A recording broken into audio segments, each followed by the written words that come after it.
کنتاروں کی تمثیل، مقدس متی کی انجیل، اس کا 25 باب 14 تا 30 آیات تک۔ کیونکہ یہ ایسے ہے جیسے کسی آدمی نے ایک اور ملک کو جاتے وقت غلاموں کو بلا کر اپنا مال ان کے سپرد کیا۔ ایک کو 5 کنتار دیے، دوسرے کو 2، تیسرے کو 1، ہر ایک کو اس کی لیاقت کے موافق دیا، اور سفر کو روانہ ہوا۔ جسے 5 کنتار ملے تھے وہ فوراً گیا اور ان سے لین دین کر کے 5 اور کما لیے۔ اسی طرح جسے 2 ملے تھے اس نے بھی 2 اور کمائے۔ لیکن جسے 1 ملا تھا اس نے جا کر زمین کھودی اور اپنے مالک کا کنتار چھپا دیا۔ بڑی مدت کے بعد ان غلاموں کا مالک آیا اور ان سے حساب لینے لگا۔ جسے 5 کنتار ملے تھے وہ 5 کنتار اور لے کر حاضر ہوا اور کہا، اے خداوند، تو نے 5 کنتار مجھے سپرد کیے تھے، دیکھ میں نے 5 اور کما لیے۔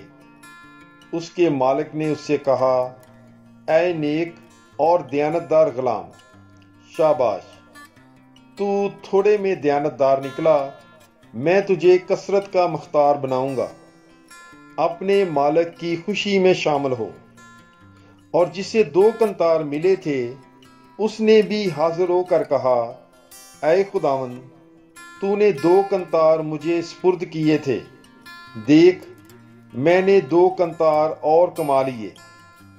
اس کے مالک نے اس سے کہا، اے نیک اور دیانتدار خادم، شاباش، تو تھوڑے میں دیانتدار نکلا، میں تجھے کثرت کا مختار بناؤں گا، اپنے مالک کی خوشی میں شامل ہو۔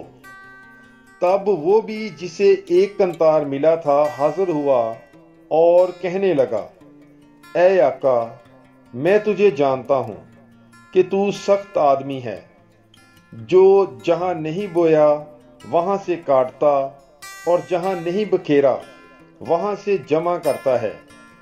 پس میں نے ڈرتے ہوئے جا کر تیرا کنتار زمین میں چھپایا، دیکھ جو تیرا ہے وہ موجود ہے۔ اس کے مالک نے جواب میں اس سے کہا، اے شریر اور سست غلام، تو جانتا تھا کہ میں نے جہاں نہیں بویا وہاں سے کاٹتا اور جہاں نہیں بکھیرا وہاں سے جمع کرتا ہوں۔ پس چاہیے تھا کہ تو میرا روپیہ ساہوکاروں کو دیتا، تو میں آ کر جو میرا ہے سود سمیت لے لیتا۔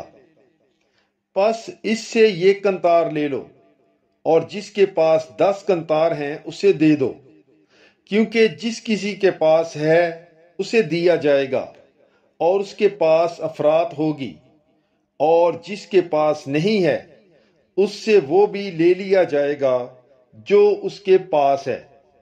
اور اس نکمے غلام کو باہر کے اندھیرے میں ڈال دو، وہاں رونا اور دانتوں کا بجنا ہوگا۔ پاک کلام کے پڑھے اور سنے جانے پر خداوند کی برکت ہو۔ خدا کا شکر ہو۔ God bless you. Bible is life.